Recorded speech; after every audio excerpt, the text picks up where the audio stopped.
in front of anybody other than Kyle. Hell yeah. What did they say to you? Kimber asked nervously. They said you're too pretty to be near them and that you make them look gross, so we have to stay away from them. Liar, Kimber answered. But I could tell she was smiling. That's so sweet, isn't it? I love that. That's an adorable interaction. It is. It's super nice. I also, I love, I love the idea, too, of just how real it feels for a kid to be like, God, I feel like such a badass. Because he just said bitch. Usually I don't say that in public, but... But he used his power for good. He used it to defend his friend. It was very sweet.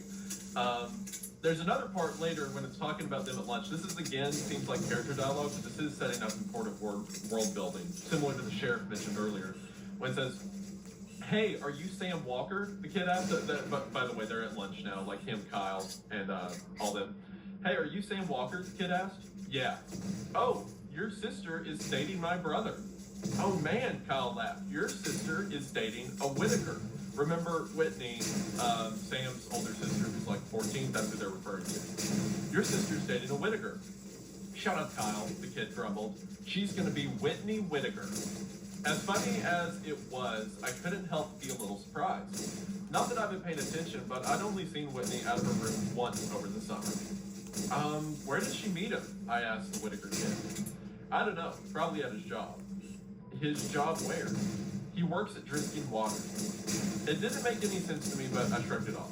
I did remember my mom giving Whitney some menial tasks like getting the car washed and setting up some utilities to get her out of the house. Maybe she met him once and they started dating over text. Teenagers were weird. So anyway, the kid doesn't really, like Sam doesn't think a ton about it, but we get another mention. His older sister Whitney is dating someone, right? And also he is a part of the Whitaker family, which, similar to the Prescott family, is a pretty well-renowned to-do family inside of this town.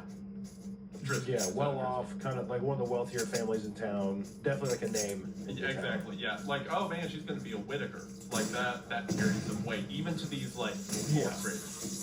Because if anything, you kind of assume that like maybe their families would like talk about it and stuff. Like kids can pick up on that. Yeah, you know, like it becomes something you have to do. So anyway, it goes on from there. They go about their first day of school, and then a few days later it says the rest of the school week followed much like the first. We were well into the first month when I heard someone mention the skinned men again. We were out on the playground and Kyle and I were trying to start a fire with 2 large wood chips. I'd just given myself a splinter when the distant sound of metal grinding on metal flooded over the playground, silencing everyone. Borowska, I said it on. Yep, said Phil Saunders. The skinned men kill again. Hey, Kyle said only babies believe in skinned men. I threw an accusatory look at Kyle. They do. Phil is just stupid. And not. Ask Danielle. She's seen him. Yeah. Wait, she's seen. I think. Okay. Yeah. I felt like I was having a stroke just then. Yeah. I was like, wait a minute. Yeah. Ask Danielle. She's seen them. Phil scanned the playground and then yelled at a blonde girl talking to Rude Nose. Hey Danielle, come over here. The blonde girl rolled her eyes, became skipping over anyway. What do you want? I told you Kayla doesn't like you, Philip. No. No, this isn't about that. That's for later. No, tell them about the skinned men. Phil gestured to the air around us, which was filled with metallic scraping coming down from the mountain. You tell them. No, you saw them, so you tell them. I didn't see them. Paige saw them. Oh, Phil said, and an uncomfortable silence descended. You guys are weird, Danielle said before flipping her hair in our faces and leaving. Who's Paige? I asked when she'd gone. Her sister, Phil said. Paige disappeared when we were like 5, Kyle said. After she saw the skinned men, Phil added. The sounds from the mountain abruptly ended, and the subdued atmosphere of the playground disappeared with it. When the bell rang, Kyle lined up in his class line, and since Phil was in my class, I made sure I was behind him. The teachers began to count us off. Hey, what else do you know about Borowski? I whispered to him. My brother said that's where people go when they disappear, to Borowski. What happens to them there? Bad things, he said. and then shushed me, and I asked him what he meant. And that's the end of that scene. So, okay, we have some interesting stuff here. For one, I love the haunting visual of a schoolyard full of children going silent when the metal starts. You know? It's like there's this understood almost reverence they have for it, right? Of like, oh, it's beginning again, that's them. And then they make the shrewd comment of like, oh, that's the skinned men, they're killing again, right? However, the one that's really haunting is the mention of Paige's older sister who disappeared when they were like 5, right? So, and what do we know about the ritual for the tree? If you don't write your name on your tree, you disappear, right? So we're starting to see some reoccurring themes. If you don't write your name on the tree, you disappear. Paige had an older sister who disappeared, and apparently she saw the skin man. It's interesting. Yeah. It's interesting too because there's just adding to what you said about like even the Baraska sound of the metal scraping. I was curious because there could have been a couple different ways it goes where the kids in town who are there are so used to it that they don't really pay any attention. But still, even though it's a regular thing, it still silences people. Like I think that it's still something that just like fundamentally affects and everybody's afraid of it. But yet still there's like an urban legend to it. Like there's interesting things where some people are like, yeah, there's a skin man. No, she said she's seen it. No, they're not real. There's still like urban legends, even though there's this huge grating thing and there is this like base level of fear that everyone believes in. So I don't know. You know what's crazy though too is Sam saying Baraska in awe. Like it really Yeah. It really shows that I think that he is going to I think that he's going to form some kind of obsession. I think it's going to like call him or he is like I think that something's going to happen to where he's going to have to explore it by himself because he is like I think because he's so new and so naive, I think that it's going to inevitably lead him to go there by himself and kind of like disregard all of the things that people have said, all of the warnings. So after this, I can't comment on it because don't comment on it. I'm just saying this is my thought now. Yeah. Right. So it says that a few months go by. It's around Christmas break, and However, the one that's really haunting is the mention of Paige's older sister who disappeared when they were like 5. Right. So, and what do we know about the ritual for the tree? If you don't write your name on your tree, you disappear. Right. So we're starting to see some reoccurring themes. If you don't write your name on the tree, you disappear. Paige had an older sister who disappeared, and apparently she saw the skinned men. It's interesting. Yeah. It's interesting too because there's just adding to what you said about like even the Baraska sound of the metal scraping. I was curious because there could have been a couple different ways it goes where the kids in town who are there are so used to it that they don't really pay any attention. But still, even though it's a regular thing, it still silences people. Like I think that it's still something that just like fundamentally affects and everybody's afraid of it. But yet still there's like an urban legend to it. Like there's interesting things where some people are like, yeah, there's a skin man. No, she said she's seen it. No, they're not real. There's still like urban legends, even though there's this huge grating thing and there is this like base level of fear that everyone believes in.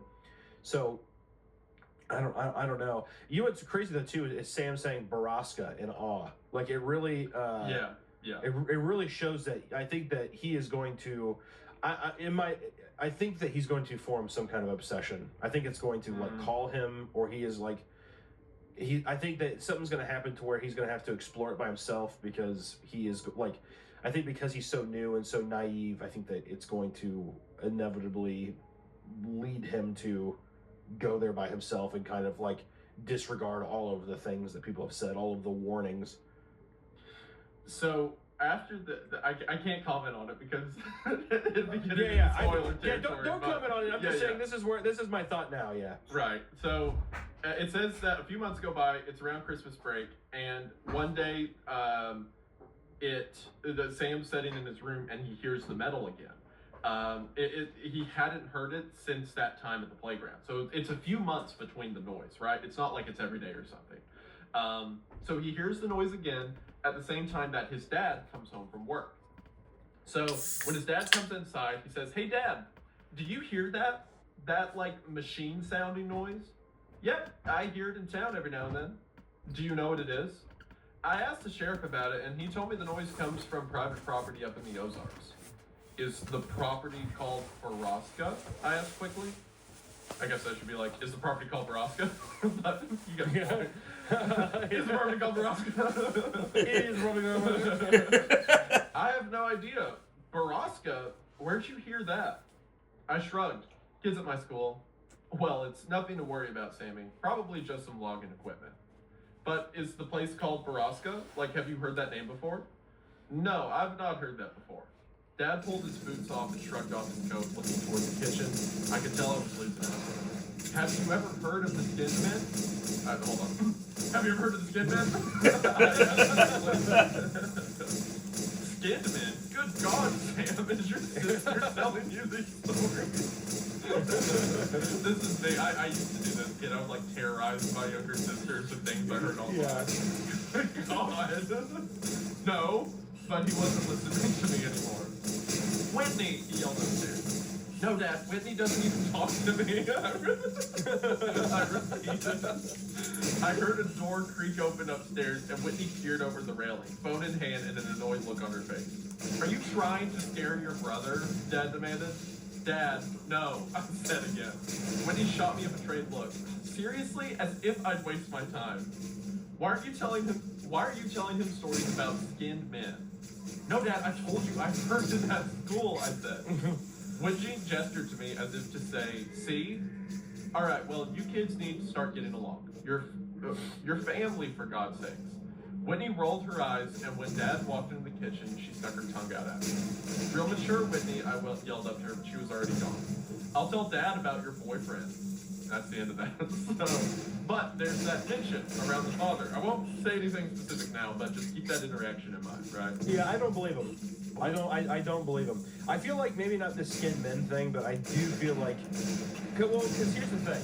I'm wondering how long has this been going on for, and if there's local sheriffs, because if it's like a sheriff, right, in a small town, I would say the majority of the time you're like a hometown boy, right? Yeah. You're like a little, you're born and raised there.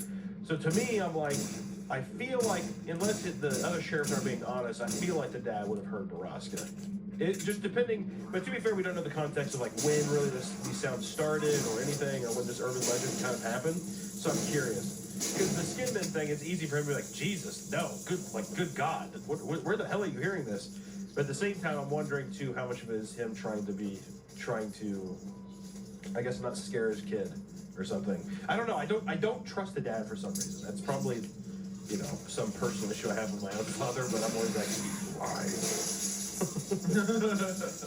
It is like the kind of, it's weird to say about the story, but kind of the body language the father has in the scene, where it's like, Baraska, where'd you hear that? I just heard it in school. Oh, well, I've never heard of that before.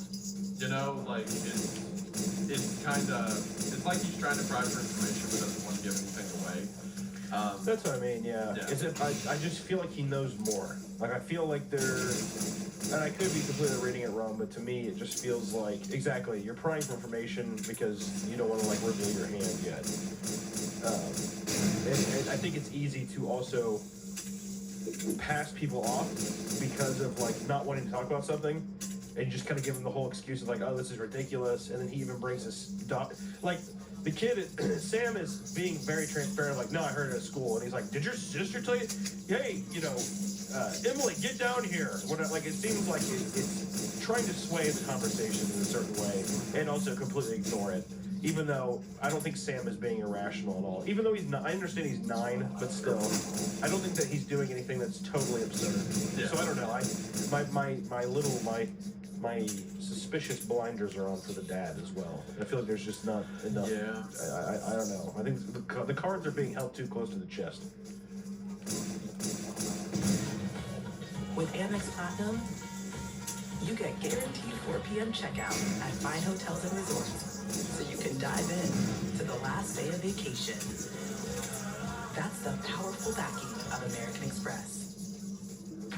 If you're living with moderate to severe plaque psoriasis or active psoriatic arthritis, symptoms can sometimes hold you back. But now there's Skyrizi, so you can be all in with clear skin.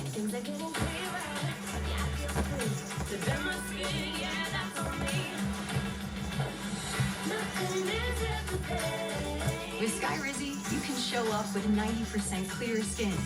And if you have psoriatic arthritis, Skyrizi can help you move with less joint pain, stiffness, swelling, and fatigue.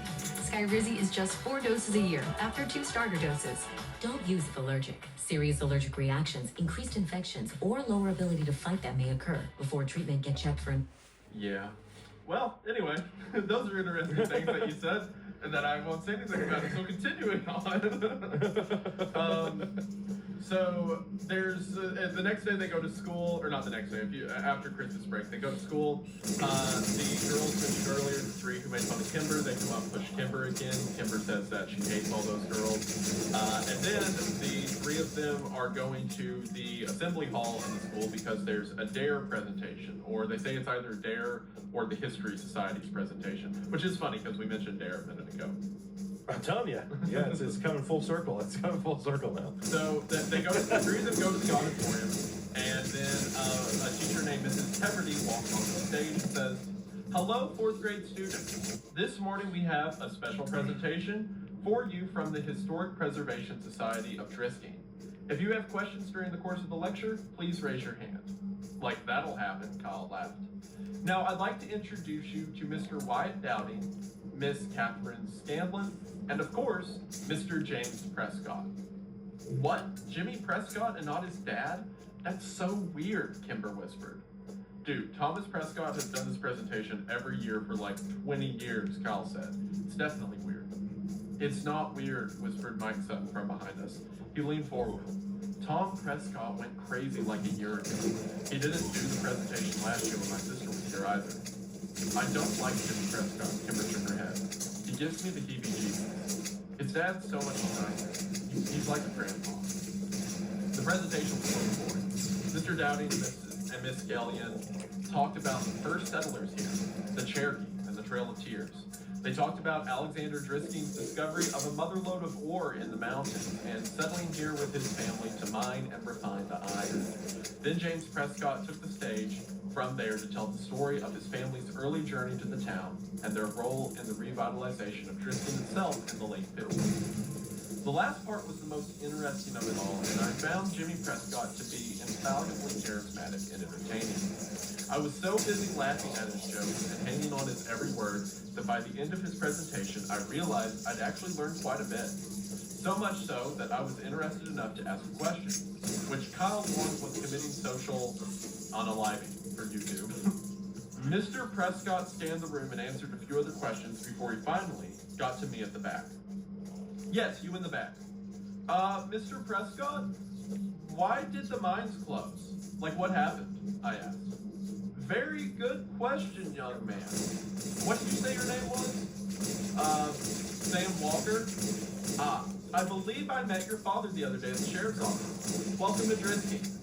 As for your question, most mines were closed in 1951 after a long period of unprofitability. The mountain had simply ran out of iron ore. The mills and refineries were abandoned, and the town suffered for years. The miners and their families were displaced. Stores went out of business. Schools closed, and Drisking became a ghost town. That would have been the end of it if it weren't for stubborn families like mine who refused to leave. We refused to give up the town, and after many, many years of hard work, Drisking became the picturesque little haven in the Ozarks that it is today. I hope that answers your question." I sat back down and Kyle shook his head at me. Bro. So anyway, that gives us an important thing. For one, we see the families again, the important families mentioned. Specifically, we hear that Ted Prescott, or Thomas Prescott, the older one, went mad, according to them. And now his son, Jimmy Prescott, is the one holding the assembly. So again, there's a mention that the Prescotts are an important family. Remember, all the trails around town and all the roads are named after them. And there's a mention that while it was at one point a big mining town, it lost its economy in the 50s, and families like the Prescotts revitalized it. So that's probably why all of these different families have such predominance in the town, because they kind of saved it from an economic collapse. Last year, 2 of Maine's most trusted fuel companies, Murray Hoots and Blanchard's, joined together to form Sale Energy, one of the most innovative heating oil and propane companies in Maine. Sale Energy puts you in charge of how you get your oil, propane, and HVAC services, and what price you pay, based on your preferences. We've got amazing employees just waiting to impress you. Act now, you can save up to $250 this year. Kind of it made me think of like mine carts and stuff, the grindings and everything. I'm wondering if the sound is my immediate thing is thinking that the sounds are coming from the mines, especially because down here a bit there's some dialogue. Basically, the kids after the presentation, Kyle's like, "Oh, it's so boring," whatever, and they're kind of giving Sam a hard time for asking. And Sam says, "I just wanted to know about the mines. Mines are creepy. That's all." Yeah, but all of our mines were blown up. You can't go in them anymore, Kyle said. Blown up, I asked? Kimber nodded. Some kids died after going in the mines, so the city set off some controlled blast to implode the cavern. At least that's what my mom said. They messed up, though, and I heard they blew up the water table or poisoned them or something. What? How do you know that? Kyle asked. Kimber shrugged. I heard my dad talking about it. Did they use C4 or something? I guess. That's a very So, like, question. So, like, we all drink water, so we have C4 in our bodies, and we don't explode at any minute. Kyle said excitedly. Do you think that's what's happening to all the missing people? I asked him. Just sitting there one day and boom. Yeah, dude. Kyle grabbed my shoulders, and that's where the skin men come from. I made the intentional symbol of mind blown, and we laughed hysterically. I don't know. What sucks is that you already know. I need someone here to We need a hypothesize. third party. It's funnier if I torment you with it, though. If I'm like, I don't know. It is true. What happened? Like, Yeah, that's a good question, Hunter. Why don't you tell me more of your theories? So, but what are you thinking? What are you thinking right now? Where's your mind at?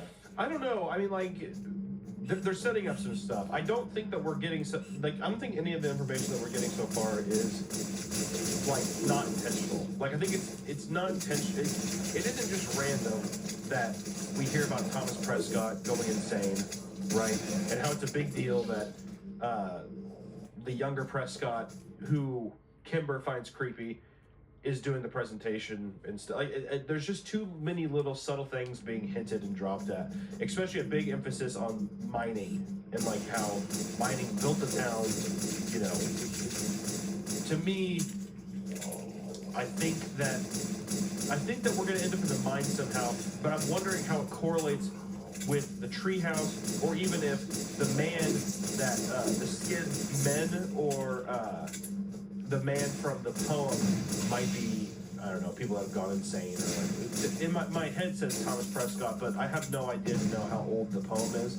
Because to my head, I'm wondering if the Prescotts who are obsessed with this town, especially mining and stuff, if they're like lurking around up there or something. I don't know.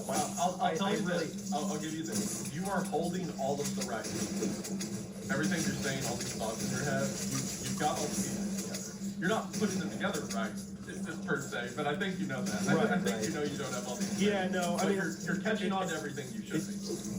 It's becoming one of those things where it's like I'm theorizing, but every time I like say it, especially when I'm saying it out loud for the viewers to hear, because it's it's embarrassing. It sounds very dumb, but I do think that like it's going to. I mean, obviously, as we get more information, it'll piece itself together. But I think it's going to be one of those things where I'm like, how did I not see that? You know what I mean? I think that the story is going to be one of those stories where, from beginning to end, it's like you had every clue right in front of you, or every answer right in front of you the whole time. Yeah. So I'm curious. Okay, so the story has a very dramatic tonal shift, right? Because after that conversation, the two of them, it says they go home from school, and Kyle says specifically, I remember thinking in that moment that I was happier in Missouri, these two people, happier than I'd ever been anywhere else. It was the last truly happy moment I ever had. Less than an hour later, Mr. Diamond's phone rang, and he exchanged a few quiet words with the person on the other end, his eyes flicking to and from my desk. It was hard to be surprised then when he hung up and asked me to come up to the front. Shit, his dad die? When I got there, he told me my mom was waiting for me in the office and I was going home for the day. I traded a confused and worried look with Kimber and then packed up my backpack and went to the office. When I got there, my mom was crying.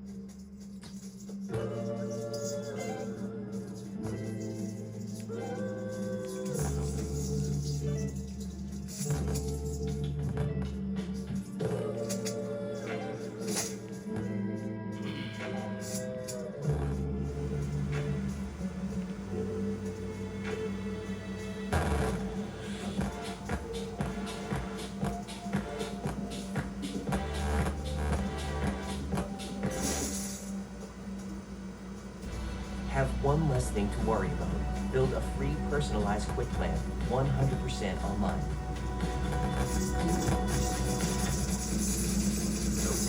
We drove home in strange silence. I was too afraid to ask what was wrong. Mom parked the car a block from our house, which was blocked in by several police cars. When an explanation didn't come, I broke the silence myself. Is it Dad? I asked quietly, holding back tears. No, honey, Dad's fine, she whispered. Then what happened? Whitney never made it to school this morning. Her voice broke over my sister's name. Oh no, Mom, I think she did, I said quietly. I saw her leave this morning, and it was really early, like 6, and she was with her friend, Pete Whitaker, and that kid Taylor. We know about all that thing, but they made it to school, and Whitney wasn't with them. They said she wanted to stop by the Circle K near Trisking High, so they left her there, and no one's seen her since. Well, my brain struggled to come up with an explanation. Maybe she's ditching. No, honey. My mom put the car back in drive and drove up to our house, parked behind a police cruiser. The police, as well as your father, think that Whitney is with Jay. But she has a new boyfriend here. We found all her books on the floor of her room this morning and half her clothes gone, along with some cash of your dad.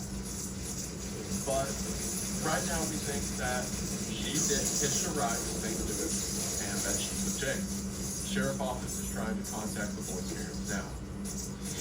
Whitney run away? Anyone who knew my sister knew she was prone to dramatics and empty threats. Plus, she was dating Chris Whitaker's older brother Pete. I'm sure of it.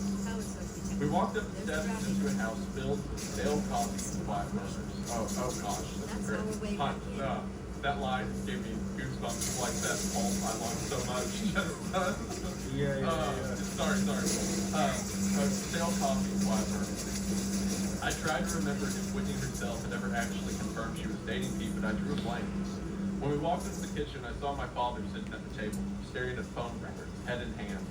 He looked up when I came into the room and gave me a weak smile. Hey, buddy. Dad, I have to tell you something. I felt a heavy hand on my shoulder and turned to look up at the solemn chair Claire. Everything and anything you might know, son, no matter how trivial you think it is. I nodded and sat down at the table with my dad as my mom handed the big man a cup of coffee. Here you go, Sheriff, she asked me. Please, Mrs. Walker, call me Killy. My mother nodded and retreated back into the garden quarters, while quietly the sheriff cleared his wife, Grace. What do you know, Sam? My dad asked as he rested his chin on his hands in a mock symbol of prayer, as though I may deliver him from his suffering. Bro, but the writing turned up a bit. Anyway.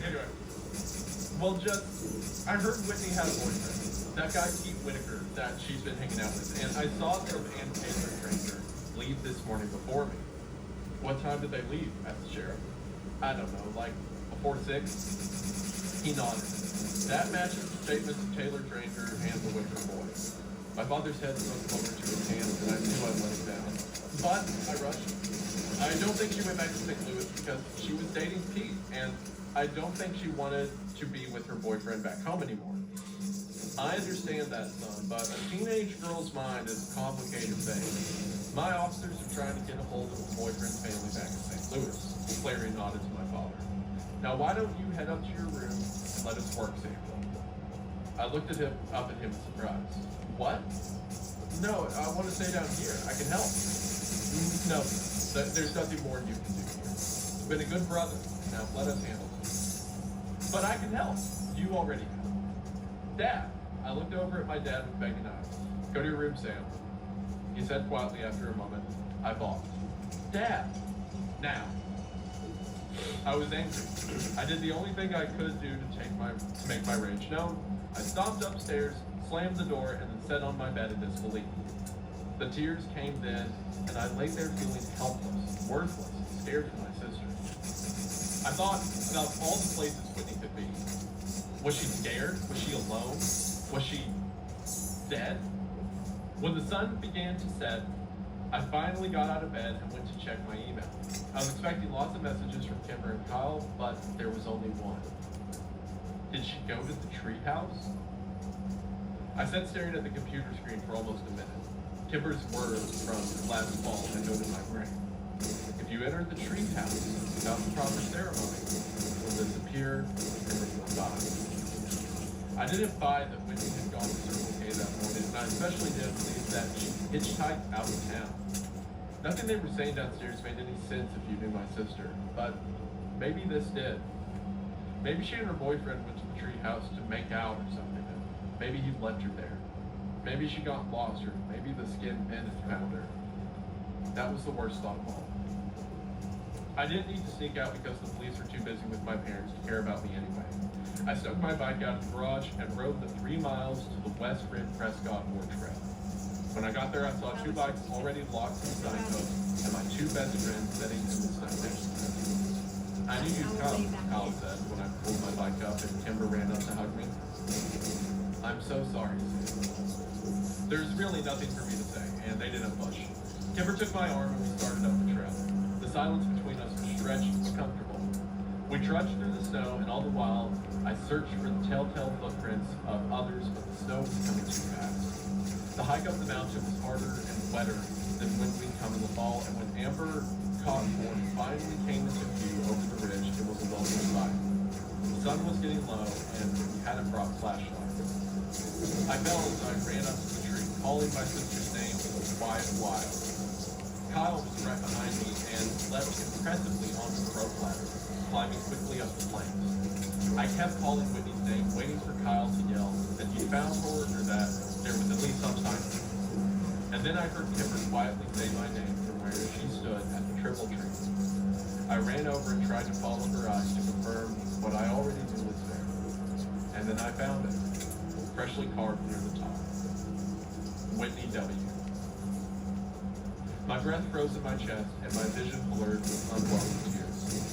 And as the sun took its last desperate breath before plunging to the peak of the horizon, a deafening metallic whirl sang out from the wilderness and spilled down the mountainside. And that's the end of part 1. End of part 1. Beautiful. Really the flavor of that. Like, I mean, the prayer, hands of prayer, you know, and, that line there, which I can finally get through, that was awesome. It's weird too. We're doing a lot of reading, but it's hard because there's so much. There's It's just so a great. good. You can't. There's just so much yeah. great flavor. Yeah, it's really good. I think that I don't know. Now it makes me think that every time that we hear the metallic ringing, makes me think that someone has been captured or someone's been caught, or like, you know, the skin men have taken a victim or something like that. Is what it kind of feels like. Because I was wondering, and I couldn't be getting my time wrong here. So, a lot of stuff. A couple thoughts before we move into part 2, which is a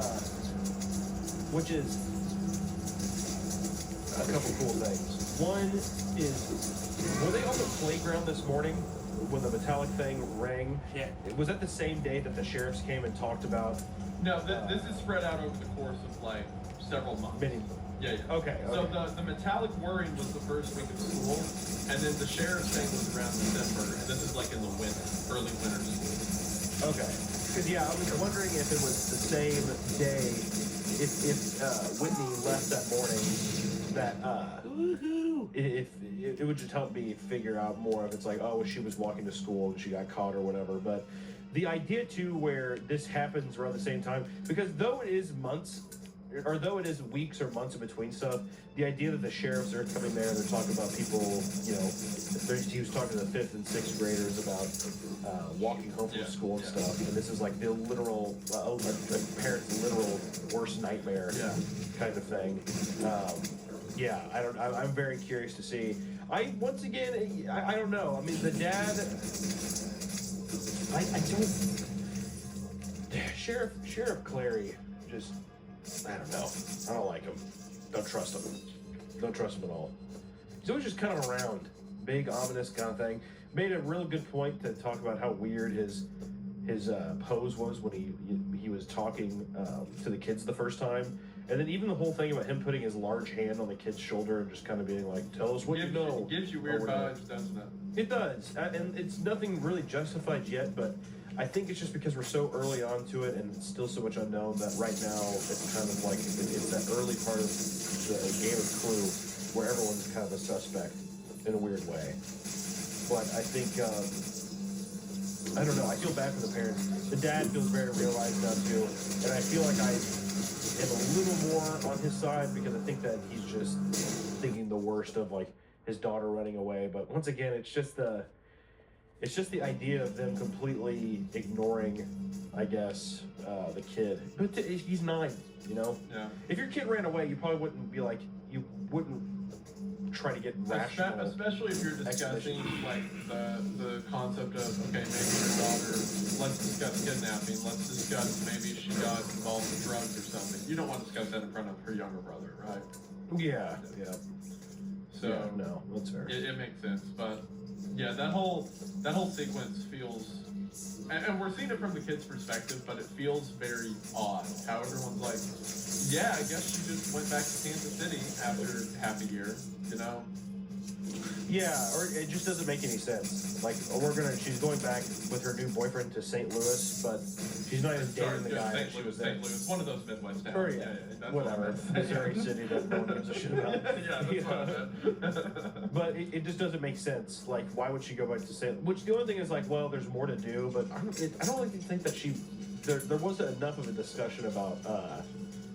I don't think that she was super happy with it, but I think that she was more so at the beginning of the story worried about not being able to be around her boyfriend. So it's just weird. There's no real reason why she would have gone back. Especially she's not dating that guy anymore. She's dating a new guy. So the weird like puppy dog love kind of thing that of a young girl might have, but to just go back to a city just doesn't make a lot of sense. Especially since she hasn't made a lot of vocalized. It's not like she's complaining all the time, like, there's nothing to do, I'm so bored, blah, blah, blah. That's usually a trope that people do too. I don't know. I'm hoping that she, wasn't taken into the Netflix or something like that, but we'll see. But yeah, part 2? Yeah, part 2, oh boy. I will say that, like, I'm almost getting, I have just such a weird, I don't know what the emotion to describe it is, but like, I remember reading Baraska when I was, I guess I would have been 14 or 15 when I read it. And I remember reading it and being like, wow, it's one of the, Baraska's one of those pieces I can say made me like want to be a storyteller. Like, it was one of the early pieces I read that really impacted me. So coming back to it and seeing that it's like, it's still this good it's weirdly encouraging. It's I don't know. I'm having a great time. Just like I mean, so far this is easily leagues above anything that we've read in terms of like, and that isn't to say that none of the other stuff that we've read is. It's a different kind. It's a different kind. Because stuff like Unsearch and Rescue Officer is very. It's supposed to be about the mystique of it, you know. Yeah, and it's good still. Yeah, I it's just great. in terms of like a different kind of story. Yeah, it's just a different kind of story, and I think that it's very flavorful. Like it feels extremely realistic. It's my biggest compliment so far to it is the dialogue of the kids. You know how hard it is to write dialogue for children that feels believable, that isn't coming from like an adult's voice. Yeah, it's very hard. So all of it feels like how many times do we sit there and talk about like laughing about how cute something is, or like it's just so believable. There's so many moments where you're like, yeah, I've said that exact thing before. Yeah, that is how a kid would say something like this. It's just little cute moments that are extremely impactful of like immersion. Like I feel fully immersed into these characters. It's awesome. I must continue. Yeah. Which part 2? So part 2 once again starts with the poem. I will say there has been you'll see it in a minute, but just so you know, there's been a significant time jump here. Okay. Just so you know, continue. Okay, so it starts off again with the poem of, underneath the triple tree there's a man who waits for me, and should I go or should I stay, my fate's the same either way. Good morning. The words faded back into the ether, and I awoke with a start. Jimmy Prescott was lounging against the wall near the door, an amused yet disapproving look on his face. Shit, sorry, Mr. Prescott. I didn't hear you come in. You know, I worked in here when I was a kid, too. I installed the bell on the door for this very reason. Didn't seem to wake you up, though. He laughed. I mumbled another apology and idly straightened the stack of business cards in front of me. Late night? Kinda. Very. I hope you weren't out on bonfires with all those other underage drinkers. No, sir. Yep. Oh, yeah, so this is setting up to be like, I wonder how old he's supposed to I be. think he's like, if I recall right, he's like 15 here, something like that. Because it feels like a significant jump. He's going out to bonfires, getting drunk with other kids. Yeah, it's like high school. And also, he just now has a relationship with Jimmy Prescott. Yeah, he's working The man that went before. Yeah, he works at a business with Prescott owns. Yeah. Good. Anyway, I'm just here for my lunch. I'll take Parmesan chicken with avocado on rye. Yes, sir. Having the conversation was over. I walked over to the sandwich counter and unwound the twisty tie from the rye bread. Jimmy Prescott stepped back from the counter and idly studied the pictures on the wall. Though he'd seen them 1,000 times before. More of the photos were of the Prescott family, taken over the last century. I'd always thought it was an odd decor, but then the shop was named after them after all. Is Mira here? Prescott asked as I wrapped the sandwich. She's in the back. I thought she'd still be in St. Louis. Well, when you're finished, would you mind getting her for me? Shit. Yes, sir. I handed him a sandwich and went back to find Mira. She was in the office, furiously punching the keys on her accounting calculator. Mira, Jimmy Prescott's out front. He wants to talk to you. She turned and gave me a dubious look. Did he say what about? I shook my head. Okay, she sighed. You can go home for the day, Sam. But are you sure? I still have 3 hours on the clock. He's the only customer we've had since we've opened. Don't worry, I'll pay you for the whole day, kiddo. Thanks, Mira. Good luck, I guess. Which I just want to say, before I keep going on, it's kind of a sad thing. Like you have to assume here too with this time jump with what this is, which it's not that we've it's not like the story's like 10 years later or anything. It's just an assumed time jump. But you also have to assume that his sister was never found. It's kind of what I'm assuming. And to spoil it for you, she was never found. Yeah. Yeah. So and it's such a depressing note too, because like you said, it's like, oh well, the story will pick back up when there's a development in the case, and it picks back up and there's no development in the case. It's very Not only is there no development in the case, but it's just like life has had to continue with this mystery for years now, which is so torturous, like so extremely. It's an interesting narrative device that I guess I don't really think about until I see it like right there. Because emotionally, we're still there, right? We're still in that living room with the family. Like, what happened to Whitney? Where's Whitney? And now our characters are completely distant from it. They're 6 years separated, if not more. Like, it's in the back of their mind. They're not thinking about it, but that's still at the front of our thoughts. So it disconnects us from the narrative for a second to kind of replace us somewhere else. It's interesting. It is, yeah. Which, to continue, I left the store out the back door so I wouldn't have to see Jimmy Prescott again. His weird yellowed amber eyes always set me on edge. Not to mention he was a total tool. Interesting. I thought that he was very enamored with him when he was younger. I hopped in my car and texted Kyle that I was off work. He answered immediately and told me to come meet him. I happily whipped my apron off over my head and threw it in the car into reverse. Crystal Lake was my favorite place in all of Driscoll. I had to park almost. Isn't Crystal Lake the name of the Friday the Camp Crystal Lake? Yeah. Okay. Yeah. I thought so. Just making sure. Yeah. How funny would it be if we're like complimented the whole time and then it just turns out it's just Jason Voorhees is the skin men taking people. No, what if that's what it was? Like Jason just becomes a slasher. Like none of the character setups matter or anything. Just beautiful writing. All for it to be a Friday the 13th fanfic. Bro, that was hilarious. Such a good prank. it would be a pretty good way. Or like, even if it's not Friday the 13th, like it gets to the end of the story, and it's just like, and then a creature appeared. The creature appeared and killed everyone. Like you just like thrown it into the dirt. That'd be good. Like that was definitely not worth it. Yeah. So I had to park almost a mile away since the lake was so packed.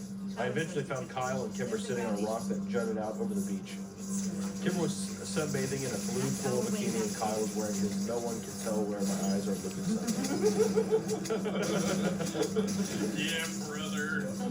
Yeah.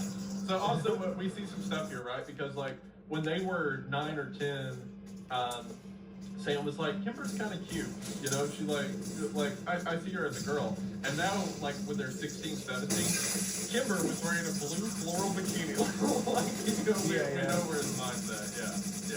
Yeah, especially with don't know where my eyes are looking, which kind of insinuates, I think, he's like jealousy of like, is he looking at her? At her, or just women in general, because it's a packed lake, right? He's just looking at all the girls going by. They're teenagers now, right? They're like young adults.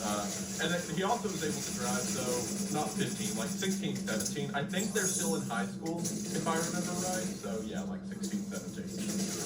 Times changed a little bit, right? But like you said, there's this like melancholy because we know nothing's changed with his sister. Because you know the story isn't going to be like, Whitney runs up, oh hi guys, real weird, I disappeared for a few weeks back when we were like 10, right? Because Whitney would have to be like 22, 23 at this point, something like that. But yeah, she hasn't been seen since. Which is very interesting. I'm curious. I really want to see where that the character dynamic comes in. Which they start talking. They're kind of like joke around with each other until Sam says, Prescott came in today. You, Kimber squirmed. He totally freaks me out. He's been staring at me since like 5th grade. That's an interesting deal there. Because there's the mention she had, remember, where she's like, Jimmy gives me heebie-jeebies. Yeah, exactly. Yeah. And now she's old enough to like think about the implications of that and be like, oh, that was weird. Yeah.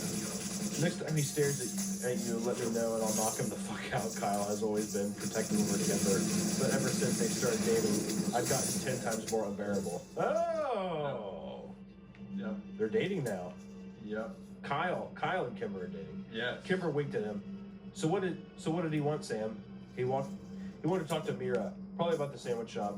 You mean about how no one goes there and the business should have closed years ago, but it won't because the Prescotts are stubborn and vain? Kyle said. Yeah, probably. I mean, she looked pretty worried. I can count on one hand how many sandwiches I've sold in the past month. Kimber grimaced. Yeah, I'm sure she's going to get chewed out. I really don't like the guy. I thought about the squirming yellow-eyed freak yelling at sweet little Mira, and it made my blood boil. They really emphasize his yellow eyes, like he has jaundice or something like that. Yeah. You should have met his dad, Kyle snorted. He was a piece of work. His dad? Yeah, Tom Prescott, Kimber said. The family put him in a home a few towns over. Why is he in a home? I heard he got dementia and he was embarrassing the family in public, Kyle said. I heard that too. Kimber brushing her long curls off her shoulders. I always liked Tom Prescott. It was a pretty shitty thing to do. Hey kids! We turned in unison to see Phil Saunders come stomping out of the bushes behind us with Mike Sutton following behind. So this is where the cool people hang out. High above the kingdom of Pride Rock. Sup, Mike? Kyle said, ignoring Phil, who he disliked ever since Phil had briefly dated Kimber. Phil was either unaware or uninterested in Kyle's feelings. Of course, that may also have been because Phil was stoned out of his mind most of the time, and now was no exception. What's funny about this too is I love that our introduction to this is like 9-year-olds, and it's just like, look how cute all these kids are, and now it's like they're stoned. They're all dating and fucking and all that kind of stuff. Yeah. It's like, but at the same time, it's like it still keeps that kind of like storybook coming of age thing, right? Because it's a small town. The kids, Kimber's dated a few of the guys. And there's a mention where they talk about round nose down there, but one of them, or round face or whatever, but one of them ran off to be with a college guy. Like, it's a small town, but things have grown up, dynamics have changed, but there's still kind of that tight-knit community. Yeah, exactly. It's, which they go on to talk about, pretty much just talk about being high, and it's just kind of like some bro-y stuff, and they're doing some real introspective things, but we're all just drinking the Kool-Aid. They're having a big group chat here. But I think that an interesting part to pick back up on is when Kyle, who I knew had been monitoring the conversation for mention of this very thing, sprang to his feet and opened his mouth to yell at Phil. Nah, Whitney Walker ran away to St. Louis, remember? Mike said. I saw Kyle and Kimber exchange a quick look as I tried to remain passive from behind the blue blockers. Is that true, man? Phil asked. And there it was. I knew Kyle and Kimber had always wondered what I thought about Whitney, and if I'd ever accepted the official statement that she and Jay ran away together. They were kind enough not to bring it up, and I knew they wanted to know what I believed, what I thought had really happened. I loved them both, and I wanted to talk to them about it. I just couldn't. Everyone thought that I had spent the last 7 years quietly grieving, and then I put the incident behind me. At least, that's what I tried to show them. The truth was that I'd never given up on Whitney. I'd waited years for Jay to show up on social media, and when I finally found him last year, I'd been devastated. I'd always hoped the official report was right, and that Whitney was somewhere far away from here, alive and happy with Jay Bauer. But his MySpace page showed a thriving teenager, still living at home with his parents, and his ex-girlfriend Whitney, the furthest thing from his mind. So we finally get some, we officially know that 7 years later, so he's 16, Sam's 16, all those people are 16, and that people, they haven't really brought it up, and that the whole thing now, too, is that Sam has never really stopped. I don't think that he ever really believed this statement, but with the use of social media and stuff, he found that it officially isn't true, which I'm wondering if the parents know that as well. So to cut you off, to clear up that thought, the next paragraph says, when I brought the evidence to my dad, he read the pages I printed off and then shut the door to his office, me on the other side. I heard him crying in there for hours as I waited for him to reopen the case and bring the smackdown on the Butler County Sheriff's Department. But justice had never come, and we never mentioned Jay Bauer again. Ugh. Yeah. So sad. Yeah. The whole thing there too is that the dad is probably like, because the first thing that you think is like, okay, 1, kidnapped, 2, murdered, like horrible. I mean, especially as being a parent here, it's terrible. And then now here Sam has to just be like, okay, he's wanting there to be justice. He's wanting to find his sister, but it's just something that apparently we never get. Which is also oddly suspicious too. I goddamn that Sheriff Clary. I do not trust him. For whatever reason, I never told Kyle or Kimber about any of that. Maybe it was because I was worried they'd blow it off like my dad had, or maybe, and far more likely, I didn't want them to know how obsessed I'd become with Baraska and the Skin Men. I knew as assuredly as the sun would rise tomorrow that Whitney's death had happened that there. Just like all the others who've gone to the Triple Tree. Okay, so he is fully invested into that still. It's good to know, too, that that little bit of line lets us know that he's still... Because I actually thought that this was going to go that he's like... That maybe Sam was like, oh, Baraska, that's a kid's thing. Yeah. Skin... that's unrealistic, but no, he's fully invested still. I think he may have done that, like, oh, it's a kid's thing, had it not been for Whitney's name being carved on the Triple Tree. Yeah, I mean, it's too impactful. Yeah, how do you reconcile that, right? Well, you can't. Yeah, I mean, you can't. The day she disappears, her name was on the tree, and then you heard the metal noise. Like, especially out of all those names, too, it's like, because the whole thing, because I was thinking about this, and I was like, oh, justifying it. It's like, oh, well, maybe it's a different Whitney, but it's at the very top. It's a fresh marking. Like, I don't know. Yeah, it's Whitney W. Same last name. Exactly. Yeah, exactly. So from there, Sam says, yeah, it's true. She ran off with the guy Jay from our hometown. I answered, that was enough for Kyle. All right, guys, seriously. He's the sheriff's kid. What do you think is going to happen if he gets caught with the weed? The little man is right, Phil. Let's bounce. I don't need any more trouble with the cops around here, Mike says. So I have a couple things there. For one, Sam is saying to the group, like, yeah, the official story is correct because he doesn't want them to know how obsessed he is with it. And also, we have the fact that recently Sam's dad's become sheriff. We're trying to make this as congested or as digestible as possible because there's a lot of dialogue that I think for our sakes, I don't think it's super necessary that we include it in, but I think but if you're reading it, I think that all this dialogue, it's just straight immersion. Like, I mean, it is solely making it as realistic as possible. And honestly, it sets up a great way of character building. You know exactly who these kinds of people are. I think that, like, a lot of people would say that this is like filler or fluff or something like that, but I think that it just completely sets up the dynamic of these characters. And also, with a lot of things here, how, it sets us up to tee up new bits of information as well. I do want to read this one dialogue between Kyle and Kimber. So after they leave, Sam hears this going on behind him. He hears, I didn't say I wanted to go. I said I had to go, Kimber said. It's only 2 o'clock and it's Sunday. I know, but my parents have been fighting a lot lately and I don't want to leave my mom alone too long. I thought she was doing better. A little, but she's still depressed, Kyle. Do you want to stay over at my place tonight? Kimber's voice dropped into a whisper. I don't think I'm ready for that. What? No, wait, that's not what I meant. I sleep on the pull-out in the basement, and you would have my room. Very awkward silence. My parents love you, you know. Yeah. Kimber laughs. I know. I just want to be there for my mom right now. But thank you, sweetie. And then the absolutely disgusting sound of my best friends kissing. I would never get used to. On that note, I'm out of here too. I stood up and gave them both the shaker look. Oh, come on, Sam. Don't be jealous. We'll find you a girlfriend someday, Kyle joked. I really don't need your help with that, I muttered, glancing down to the beach where Emmeline Adams was sunbathing. I'll see you guys tomorrow. Last week of school, Kimber yelled at my retreating back. Thank God. So, yeah, continuing on from there. You mentioned this is sophomore year, so yeah, 16-year-old, like we mentioned.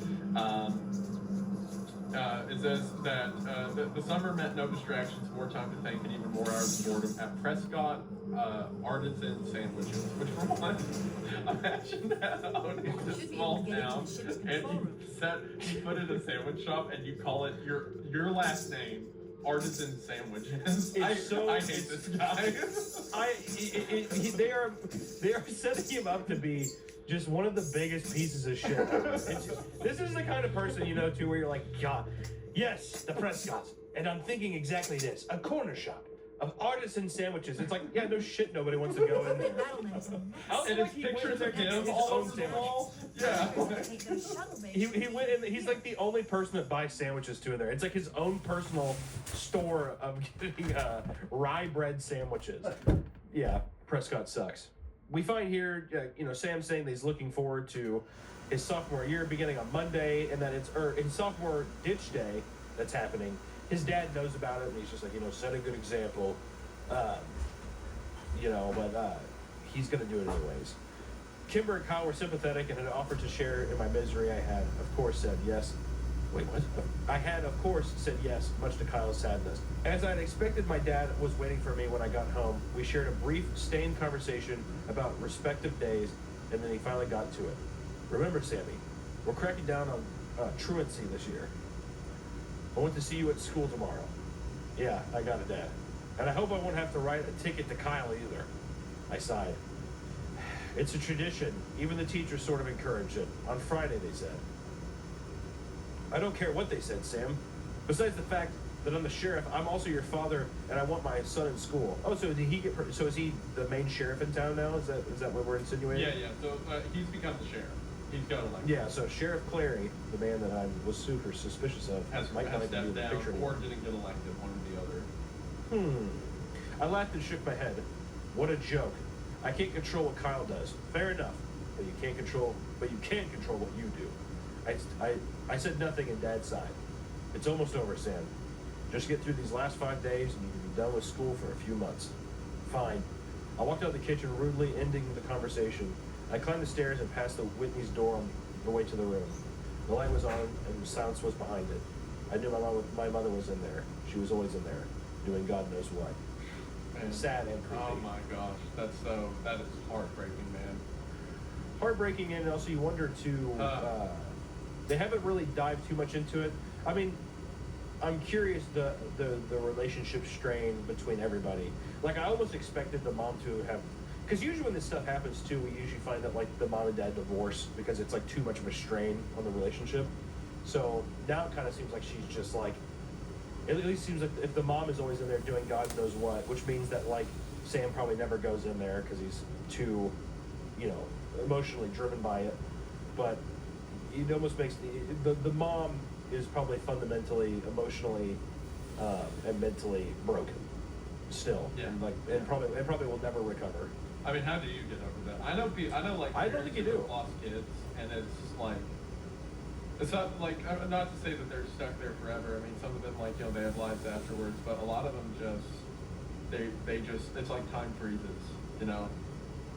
They never leave that place.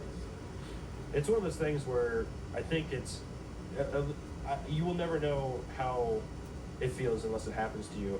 It's so easy to be like, that's horrible or whatever, but I think it's a different kind of pain, a different kind of loss. Like it's just a whole piece of you completely missing. So yeah, I can't even imagine. I walked to my own room, shut the door behind me, and locked it. The next day at school ended up being more embarrassing than anything else. there were a few others that had, maybe a total of 10 of us. And then, the looks they shot at me made it clear that my dad was the reason they were there. So from there, it talks about the officers going around, they collect the tickets and everything. Then eventually it says that at lunch, Kyle and Sam go out to his car to get high. And they're sitting in the car smoking, and it says that Sam begins and said, "Did you text Kimber?" I asked him while he hit it. "Yeah," he said through tight lips as he let the smoke sit in his lungs and then blew it all over my dashboard. She went home after fourth period. She said her mom called her and she was going home to take care of her. I don't know, man. Doesn't her mom hate So, you? Alright, go ahead. 1 second. I was gonna say real quick, did we ever figure, unless I missed it, is there a reason why her mom is so distressed? The or only something's thing wrong we've with her? heard so far is that her parents fight and she's depressed. Okay. As far as that's the, unless we tragically missed something, which if I recall right, we haven't. That's all we know currently. I don't think we have, but that's why it's just something where it's like if a high schooler, especially a sophomore, is going home to take care of her parent, I just didn't know if she was sick or something, but it makes it even more, Yeah. I guess, kind of weird that she's just, I guess, depressed and the kid has to go home and help. It's interesting. Yeah. Doesn't her mom hate you? I asked her, taking my turn with the bowl. Yeah, I mean, that's a fairly new development. Ever since Kimber and I started dating, but I'm pretty sure she's always hated me and just hid it better before. Now that she's all depressed or whatever, she doesn't give a shit. It was hard to picture anyone hating Kyle. Why can't Kimber's dad take care of her? I don't know. I hit the pipe again. Hey man, let's not even go back today, Kyle said. You think? I asked. Yeah, I mean, you put in 4 periods, you've been a good son, and Officer Dickass already came around and collected the attendance sheets. Although, I feel like this next be were you. This dialogue line. Yeah, he's like, big ass, really? You're better than that, man. Officer Ass Dick. Seriously, man, let's go. That's pretty good. From there, they're like, all right, let's get out of here. Let's ditch school, right? And then there's the mention that Kyle had let the insurance lapse on his car, didn't have money for gas. Kyle's kind of your typical, like, you know, I don't want to say deadbeat, but like, you know, plumbing his way through high school type of guy. Right. And Sam's forced to not be that by his dad, basically. So, anyway, it says that a lot of stuff Kyle does to impress Kimber, and then while Sam is thinking about Kimber and Kyle, he says they started dating in the fall, and Kyle quit his job to spend more time with her. Kimber didn't seem like the kind of girl to be impressed by Pontiac Bonneville, but Kyle was convinced that was how he won her over. I was sure all the that'll get her. High school girls, like, easily. They love a Pontiac Bonneville. That's the panty dropper for sure. But do you remember, like, being in high school and, like, we had thoughts of that? Like, oh, bro, I bet they like bars. Like, that is the last thing going through their mind. Like, And I'll tell you, depending on what year the Pontiac Bonneville is, it's a solid car. Yeah. Solid car. If it's a 90s one, probably not as much, but, you know, it's you know, who knows? I think it was. I'm Kyle supporter here. yeah. I was sure all the car had really done was given him the confidence to ask her out. And now that its part in their romance ended, the car sat in the garage of the Landy home collecting dust instead of memories. Oh, that's good. Man, I like this story. Anyway, I love the writing. Yeah, it's good. GameStop didn't have what I wanted. It needed interest in games and media. Since I had nothing else to do, I decided to show up to work early in hopes that Mira would let me leave early too.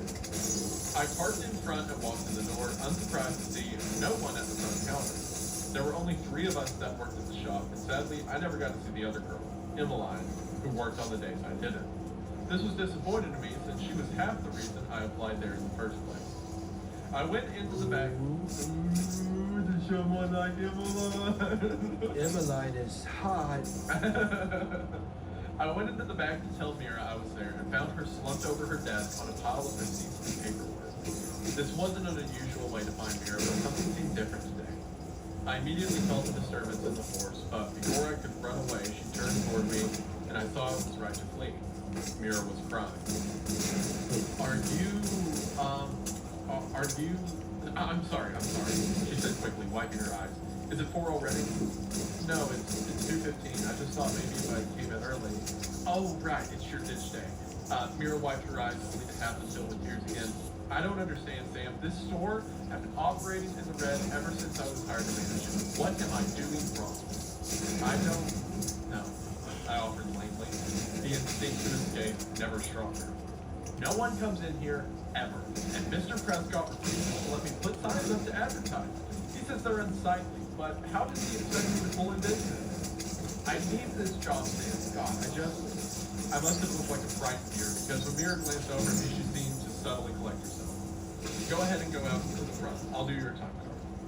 She didn't have to tell me twice. I really like Mira, and I need to see her. The front didn't end up being much better. I could hear Mira crying over the store's native music track. Her soft... She's just like bawling her eyes out.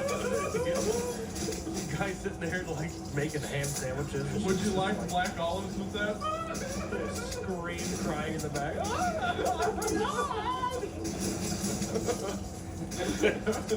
Her sobs went from painfully audible to muffled whispers. Oh my god. Yeah, so she's like, and then it turns out that And she's like throwing stuff like you hear stuff breaking. it's especially weird too when you're a kid, when you're kind of like younger, like if you're 15 or 16, and you are like looking at an adult cry, it's even more awkward. I don't know why, but it's just something where it's like you're not supposed to do that. You know what I mean? It's like just this like adult woman who's just like bawling, and this like 15-year-old kid who's just like I'm just here to make pastrami sandwiches. I have nothing to give. Like, yeah, you're. And so he says, after half an hour, I decided I had to do something. Since I was entirely unequipped to deal with an adult woman's emotions. Man, brother, aren't we all? Hey, it never gets any easier, Sam. It never gets any easier. That's how it is. I decided to call Mira's husband, Owen. He was thankfully at home and answered on the second ring. I'll be right there. I breathed a sigh of relief when I heard a car pull up outside and saw the tall, girthy Owen get out of it. He walked in. Girthy. He walked in. The story likes him, so it doesn't call him fat. It says girthy. Yeah, exactly. Yeah. Girthy. If it was Mr. Prescott, he'd be fat. Yeah, Sure. fat piece of shit, Mr. Prescott. But no, girthy Owen. He's like a chode. He walked in during a quiet lull in his wife's breakdown. It has its phases and cycles. I'm sorry to call you at home, Mr. Daly. I just didn't know what else to do. That's okay, Sam. You did the right thing. He looked tired, and I could tell the situation wasn't new to him. Is she okay? I mean, like, will she be okay? Oh yeah, he nodded. We're just going through some things. Oh, Mira said the store is going bankrupt too. I winced as soon as the words were out of my mouth. Yeah, Owen ran a hand through his hair. That's part of it. Although I don't think Jim is going to let that happen. Mira's more upset about... He sighed. Has Mira told you about her, appointments? No. Well, we've been trying to get pregnant for years. Long, painful years.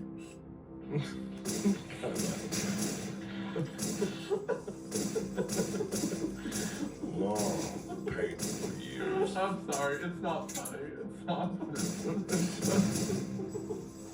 I'm just afraid of the 12-year-old. I'm sorry. Long, painful years. Okay. It's just so important for her to have a baby. And you know she blames me for our problems. Man, he's dumping on a 16-year-old. I was gonna say this 16-year-old is. I mean, this is a heavy load. This is a lot. Yeah, you know. Do you know that my wife is there who's losing her job blames me for infertility? Do you know what she thinks is fun? And he's like, I'm still high. I'm ditching school. Oh, yeah, exactly. He's like, did you know we got Swiss cheese in? We offer Swiss cheese now. He's like, I want her to be pregnant. We've been trying so hard. But you know she blames me, right? You're like, yeah, so Every day not she looks actually- at me like it's me. Do you know what that's like to look to come home and Yeah.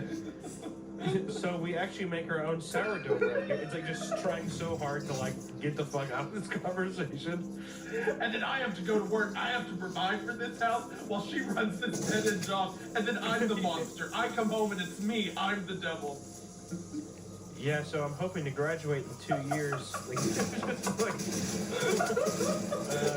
you want Pepsi with that, or? Yeah. He walked around the room staring at the pictures, not really talking to me anymore. I understand why it's important to her. I just don't understand the obsession with it, you know? Because she's the last one in her family? Because she's the last McCaskey on the planet? I mean, does she even realize that our baby wouldn't be a McCaskey? He'd be a Daly! I tell you, Sam, never marry one with a crazy father and 4 dead uncles. They develop these obsessions with lineage. Which, first off, dude, this is a crazy conversation. This is a wild thing to say. Like we were joking around, but that pretty much nailed the exact character. that is the vibe that's happening in the room. 4 dead uncles? What? Oh yeah, the famous ones. You know, the 4 brothers who died in the Drisking mines? Well, not only left her dad, but her parents were the only able to conceive her, which leaves her as the last McCaskey, and the hope for and hope for the family line. So of course, you know, this is all my fault. Look at him blankly inside. I'm sorry, kid. These aren't problems, and they're way over your pay grade anyways. I'm just very stressed out these days. Until the issue in here is absolutely abhorrent to our only other option. But how did they die? It was better to talk about anything else, and the story of Mira's uncle interests me. The McCaskey boys? I don't really know. They died on the mountain somewhere. Oh, well, have you heard about the Skin Men? Everybody needs to find a better way to approach people about the Skin Men. Oh, her uncles You know what I are mean? dead? That's weird. Hey, have you heard of Skin Men before? Yeah, exactly. This guy, he's like pouring his heart out. He's like, yeah, I mean, you know, the lineage thing, I don't know if our marriage is going to survive it. And he's like, yeah, that's weird. Have you heard about the Skin Men? And then the guy's like, Skin Men? Man, we were Yeah. joking, but we hit the nail on the head for how absurd this is. Oh, God. I don't think so. What about Baraska? Yeah, Sam doesn't give a fuck about Bro, anybody but he's just himself. letting them fly, like out there Yeah. in the air. Owen Daly squeezed his eyes and pushed in on his temples with his fingers. What does Baraska have to do with anything? Owen? Mira voice squeaked from the doorway. Oh, baby, are you okay? Sam called from the house. Sam called the house. I want to do it. You do? Owen asked dubiously. I called him. His eyes flicked over to me, and I immediately looked away. Another conversation I didn't want to be a part of. Sam, why don't you take off for the day? Mira and I will handle things here. Okay, I mumbled and moved to the door. Once I was in my car and backing away, I called Kyle. Dude, fucking weird shit is going down in this town. What happened? I can't explain it over the phone. Where are you at? I'm at Kimber's. Are you at work? Yeah, I'm coming to get you. I want to do it. What does that mean? What did Mira mean when she said that? So I assume she's referring to when he said, right before Kyle cut him off, the lines Owen said was, our fertility issues and Mira's absolute abhorrence to our only other option. And then Sam cuts him off to talk about how her uncle died. So I imagine it's referring to like adoption, like she abhors the idea of like adopting a kid when she can't have one. Or maybe because like in vitro because it's not fertilization. blood. Yeah, exactly. Yeah, maybe some kind of some other step to having a kid. But now Mira's at the point that she's like, I called him, we're gonna do it. Yeah. Yeah. Okay. Yeah, that makes sense. So And pretty much Sam is freaking out, thinking that weird shit's going on. He's going to go meet up with Kyle and Kimber at their house. By at Kimber's, Kyle meant sitting on the curb in front of the house, kicked off the property again. When I pulled up, Kimber came out and met us at the curb. I'm so sorry, Kyle, she said. She's really upset today. She wouldn't even let me leave the house to sit with you. It's okay, he said. Don't worry about me. I just want to make sure you and your mom are okay. Man, her mom must be like, it almost seems like she's going insane. like she's manic or something. Yeah, like it's some kind of like swinging episode or something like that. Yeah. We're okay. My dad will be home soon. Text us when he gets home and we'll come get you, I said. I wish I could. I'm babysitting tonight until 7:30. Maybe after that? Sure. Kyle and Kimber hugged goodbye, and Kimber rushed back to her house as something crashed inside. Jesus. Yeah. Good God. The mom's like breaking vases and shit inside. So what's going on, Kyle asked, taking a drink of warm Dr. Pepper sitting in the cup holder. You're still wearing your apron now. Mira had a breakdown, I said, peeling it off. Really? What happened? I told Kyle the full story, giving particular attention to the 4 uncles. Yeah, the McCaskies. I've heard of them. Didn't know Mira was one, though. I thought they were all dead. Yeah, she's the last one. So, like, do you think the McCaskey deaths have anything to do with the other disappearances? It had been a while since I mentioned anything about Baraska, and Kyle shook the little one with Dr. Pepper. I don't know, man. I mean, maybe if the disappearance started around the same time. How can we find that out? Maybe the cops? There have to be police reports. Okay. But what if I couldn't ask my dad? Kyle shook his head. I don't know, man. He's delirious. What about the like records? Historical Society people, maybe. Oh yeah, he said, nodding. We can try them. They're over on Second. They share an office with Drisking Arts and Antiques. I made a U-turn and started back towards town. So yeah, so now basically Sam is really fixated on the 4 uncles being missing, and I think he's thinking of a way how it could correlate with even Whitney's disappearance. He's delirious. And I think that I think he realizes too that he can't ask his dad because I think it would send him and his dad and his mom into, I would assume, an emotional episode as well. Like, I think that he just doesn't want to put that on them. Plus, like, I get the feeling Sam's a little suspicious of his dad, because he's like, I brought all the evidence that the official story of Whitney was wrong to my dad, cried for 3 hours, and then never reopened the case. So, well, that's the weirdest thing, is that the dad is emotionally, they're on the same page. Or, like, at least Sam and his dad are on the same page of, like, okay, well, she definitely didn't run away, but it's so odd that the dad didn't do anything to try to rectify or find out the truth. So it is very suspicious. It's like, it's one of those things where he probably doesn't want to bring it to him because who knows, he might just, like, not do anything with it again. Yeah. Looks like Yeah. another shuttle bay. So, We should be able from to reach there, the and control I also room like the from idea third of, like, Sam, like, there's a lot happening in town. Like, sure, he was weirded out by Mira's emotional breakdown, but as soon as Owen mentioned, like, oh, the mind, he's like, what do you mean the mind? What happened? Tell me more. Like, he's trying to learn everything he can about what might have happened to his sister. Well, we kind of get, it's like almost like a flashback to when he was 9 again, and how pressing he was about it then, too. Yeah. Because it's been, up until this point, it's been, all of these characters are so new, it feels like, you know? Yeah. They're all older, they're doing different things, but this immediately made me, it's like he's right back, which is cool because it puts him right back into his mind when he was there, and he was obsessed about it. Which I know they say he has been obsessed, but even like the verbiage used in the story here makes it seem like he's like 9 years old and obsessed with this thing again. Yeah. And like, I like, so this next part says, he makes the U-turn to go back towards town. And Kyle says, hey, why are we doing this? I know the question was coming. I'd hope to have more answers myself before I have to give him one. Just Whitney was all I could say. Kyle didn't ask anything more. I like that. I like how, like, even though Kyle's like kind of full-hearted and tells kids, like, he hears that and he gets it. Yeah, he catches up on it. I mean, you even see that too early in the story when Kyle and Kimber, none of them ask about that.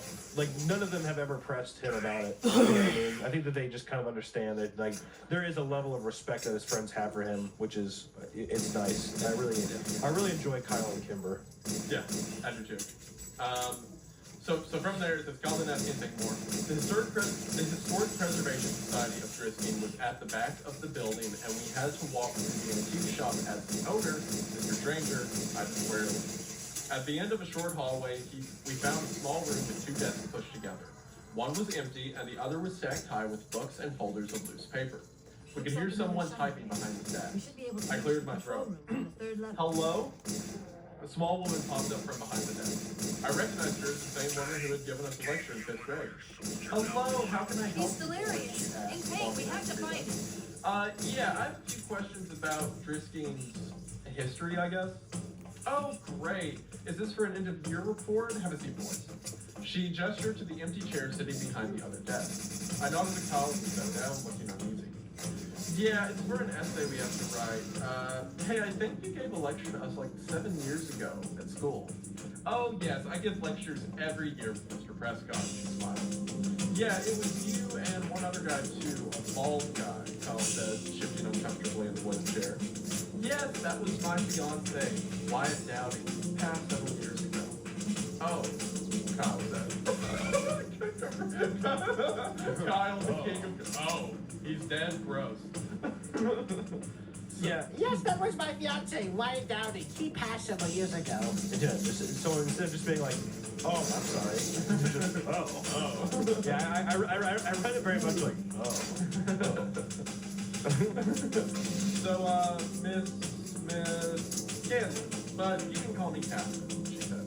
Catherine, I tried. I hated calling adults by their first names. We want to know about the McCaskey case. Oh, Catherine, she said, shaking her head. Dark part of history there, but still history nonetheless. Yeah, so when did that happen? And how did they die? Well, they didn't die. I mean, they certainly perished in the mines, but their bodies were never recovered.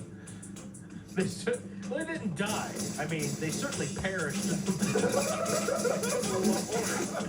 God, Catherine, you crazy bag. Good Lord. They didn't die, but their bodies succumbed to the succumbed to their earthly grave. They were swallowed by the earth, returned to their one form. But no, they weren't dead, per se. Well, they certainly perished in the mines, but their bodies were never recovered, so we don't know the answer to that. I would think dehydration, starvation, and exhaustion killed them in 6 days that they lost down there. As to your second question, that was 1953, I believe. And the mines closed that year. Well, actually, the mines officially closed the year after. There was a legal spat between the city and the Prescott family who wanted to leave the mines open until the bodies were found. The city won and the mines were kidnapped. Wait, why did the Prescott family? Don't you want to write this down? Catherine asked. Kyle tapped his head twice with his fingers. Catherine shrugged her chin. Don't worry, it's all up here, lady. It's all up here, Catherine. Don't you worry about it. Well, the Prescott and the McCaskey family were closely related. Tom Prescott was paying teams of unemployed miners to go down in the mines in search of bodies. The city had had enough of it. The mountain was unstable, and they didn't want any more deaths. The mines had been abandoned years before and were structurally unsafe. After the city banned the recovery teams from the mines, members of the Prescott family started going down there themselves. Finally, the city had had enough, and they had the mines collapsed. With bombs, Kyle asked? Well, with explosives. And that's what led to the incident. By this time, the mines had been unprofitable for a few years, and the city was quite broke. They hired a less than reputable company to collapse the mines, and, well, when they set off the explosives, they accidentally broke into Driscoll's water table. The city went into debt trying to purify the water of silt and iron ore. It wasn't until 2 years later that things started getting better, thanks to the Prescotts who truly did revitalize Trisky. Kyle's phone chirped and he pulled out his pocket. It's Kimber. She wants us to come over. Okay, thanks, Miss Scallion. Catherine. Sure, if you have any other questions, feel free to come by. We're almost always open during the day. Oh, or you can email me. She dug into her jacket pocket and pulled out a loose business card. It was creased and had a dusty smudge on it. Thanks. So, what do you think? Kyle asked when we got in the car. I don't know. It's weird, isn't it? I mean, why would the Prescotts give a shit if the town suffers after they refuse to help him find their family and were actively working against them? Maybe they forgave and forgot? Kyle shrugged. Does Jimmy Prescott seem like a guy to forgive and forget to you? No. And his dad's even worse. Exactly. Maybe we should turn here. Sorry, Kimber's still babysitting, and she's over at Amherst. When we pulled up, Kimber was out in the front yard with 2 young boys who were playing in the driveway. She was holding a sleeping baby and waving to us. We parked in the driveway, and she introduced us to the 2 older kids. They gave us shocked hellos and ran off to continue their game. So, did the Prescotts, were they interested in finding the bodies, or were they the ones that were more interested in shutting the mines in the city? So it's mentioned that the Prescotts and the McCaskies were very close to each other, right? and then the 4 McCaskey brothers die in the mine. So the Prescott starts sending in untrained crews into the mines to try to recover the bodies. And there's danger that the crews are going to go missing or die as well. So the city wants to have the mines condemned so no one else goes down there, and the Prescotts are fighting to leave the mines open so they can recover the bodies. Eventually, the city wins, blows up the mines, but it was done unprofessionally and it poisoned the water table. Interesting. Okay.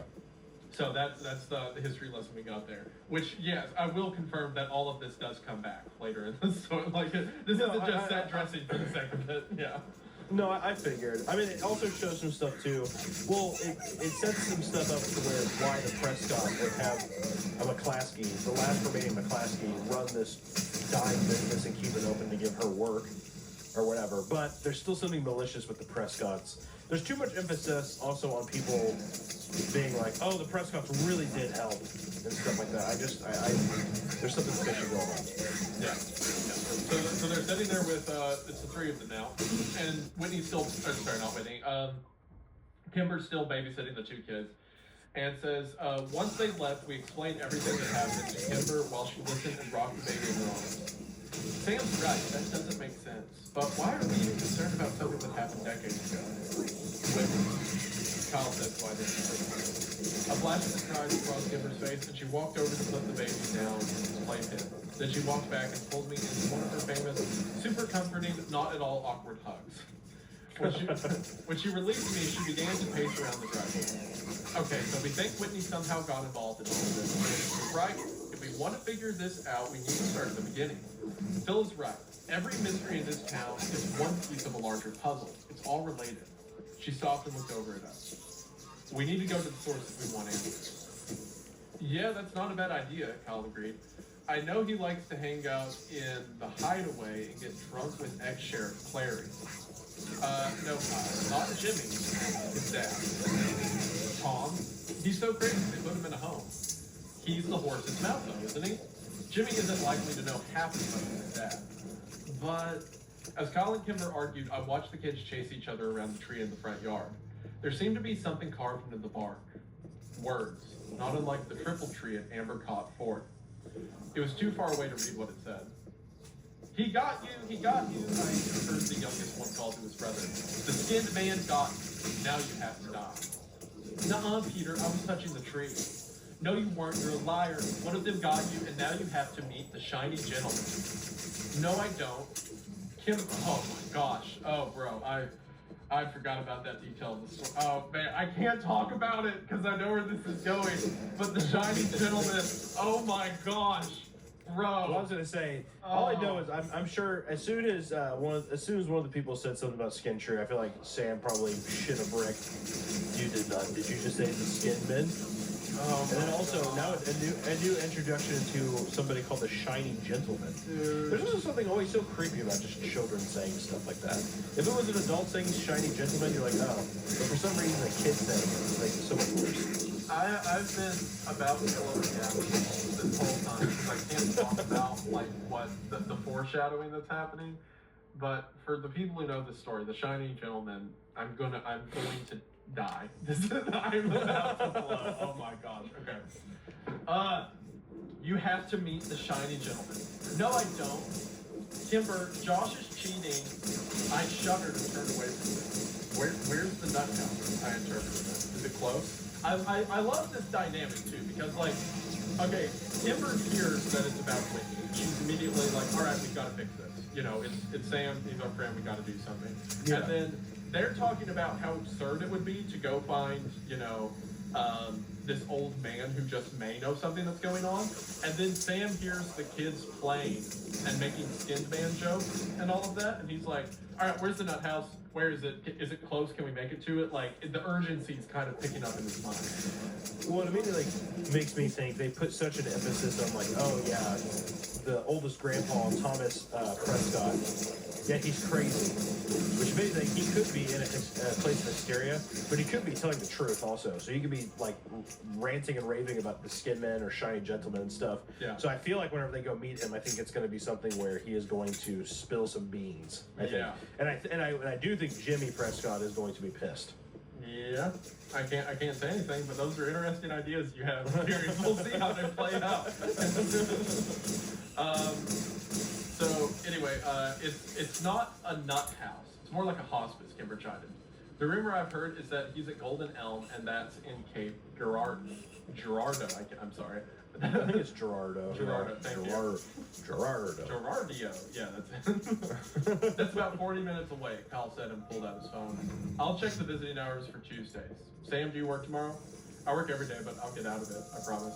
Okay, cool, let's plan the leave after. So 3 of them are going to set off, and they're going to head to meet the old Prescott. His vitals are fading. Please, Chief, hurry. So after school's over, they get in their car. The drive took longer than we expected. When I got lost between Gerardio, I would get lost too if I could have. The town was bigger than Christine, and the streets weren't laid out with any sort of planning or logic. By the time we arrived in Golden Elm, we only had 20 minutes left for visiting hours. We're here to see Mr. Thomas Prescott, Kimber told the nurse at the front desk. We let her do the talking, and she had the disarming, old-fashioned charm about her that some people are familiar with. Old Tom, wow, he hasn't had a visitor since Christmas when the sun came up. Sign the check-in sheet and take a visitor. Your family did? Do you know where his room is? The nurse arched a thin, suspicious eyebrow. I'm sorry, we don't remember apologize. My mother has been asking me to check in on my great uncle while she's away doing Doctors Without Borders. I should have gotten more information from her, but you know, she only has so many minutes to call home. Oh, smart girl. Very smart girl, yeah. Oh, of course, dear. Let me get someone to escort you. An orderly led us to Tom Prescott's room, which we found empty. He pointed down the hall and said he likes to read in the sunlight. We walked down the hall and found an old, thin man an old thin man sitting alone and whispering to himself. He was sitting at a table in front of a backgammon board, moving chess pieces around him. Tom Prescott? Kimber said, smiling. He didn't look up, and I wondered if he heard her at all. Kimber took a deep breath to try again, but the old man suddenly slammed his fist on the table. It's him! I'm him! Yeah, I'm him, goddammit! I'm Mr. Thomas Prescott. Don't call me Tom. People's kids used to have more respect. I'm sorry, sir, Kimber said gently as she sat down in the chair opposite him. You kids have no respect. Do you even know who I am? It's my son that's done it. That boy's mama should have whipped him, but she was soft. And now he's running around my town spreading the vulgarity and disrespect. Our apologies, Mr. Prescott. We never meant to be disrespectful. We greatly admire you. You're the man who built our town into what it is today. Everyone remembers that. Tristian was suffering and the town was dying. You fixed it. We know that. I did what I had to do, the old man grumbled. It was my town. It still is. Who are you? Who are you, little girl, to come in here and suggest otherwise? No, that's not what I said. Kimber changed tactics. As for who we are, we're mere McCaskey kids. Do you remember the McCaskies? Huh. So you're Ada's granddaughter? That explains why you're not there. We exchanged puzzled looks. We're right here, Mr. Prescott, Kimber said. You know what I meant, young lady. They all know. They know I rescued the town. That's my town. Of course, we're going to let me do anything. For fuck's sake. Of course, they were going to let me do anything I wanted as long as the money kept coming in. That's why it's my town. Is the money still coming in, Kimber tested? Well, you're here, aren't you? They didn't like it, but they took the money. They didn't know. Not everything. They didn't. They suspected some. And they must have been okay with it because they kept electing Clary and they kept taking the money. Prescott picked up a pawn and ran his fingers across as he talked. It's just a powder, you know. So unassuming. A fine, soft powder. A powder doesn't know what it is. It doesn't know it's bad. It's the people who say it's bad. But it needed to be done. You know that, Ada. You know we had to do it. Kimber hooked him in. I know we had to, but it's your son. I don't think he's doing it right. Well, of course he isn't. Prescott slammed his fist on the table again, and 2 rooks tumbled to the floor. They were mine! He took them from me. He thought he could do it better, but he took mine and he ruined my legacy. decades of work, and now it's all run by powder. It's the dust of the crumbled empire. What about the skin men? I asked. God, Sam, Jesus. Give it fucking 10 minutes. 10 minutes. What about the skin men? I asked, caught up in the moment. What are you talking about, boy? He growled. And the treehouse. The triple tree. What is it? What is it for? Triple tree? I didn't authorize that. We paid triple the price, but it was only for a short while. Then things were slow. We never changed triple.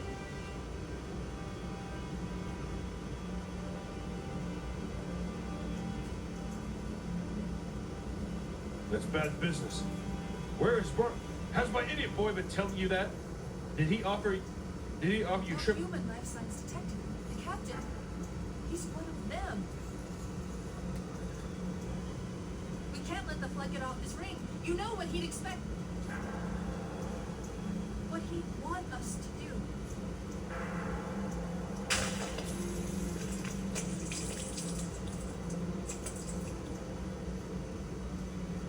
It's done. I have the code. We should go. We need to get back to the Pillar of Honor. Let's go back to the shuttle bay and find a ride.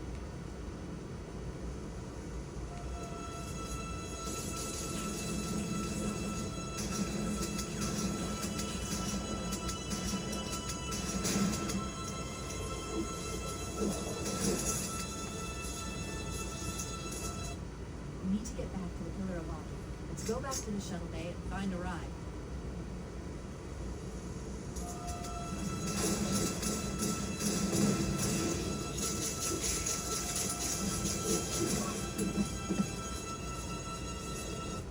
We need to get back to the Pillar of Honor.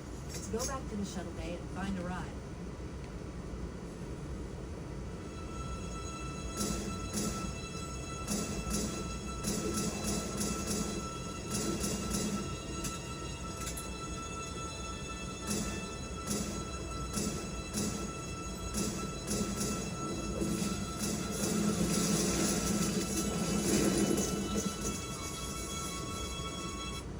We need to get back.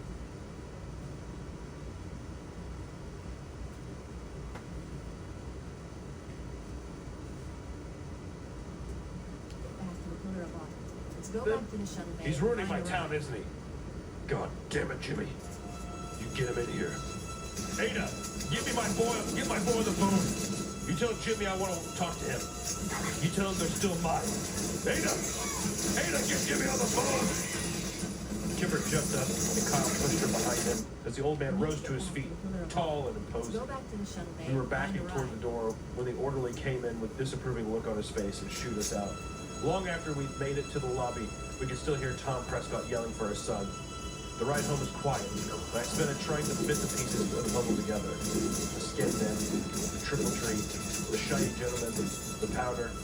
These things seemed to have been pulled blindly from the aether, Let's go random back and to the shuttle meaningless. bay and find a The ride. veil over my eyes was thick and heavy, but I was closer to Baraska than I'd ever been before.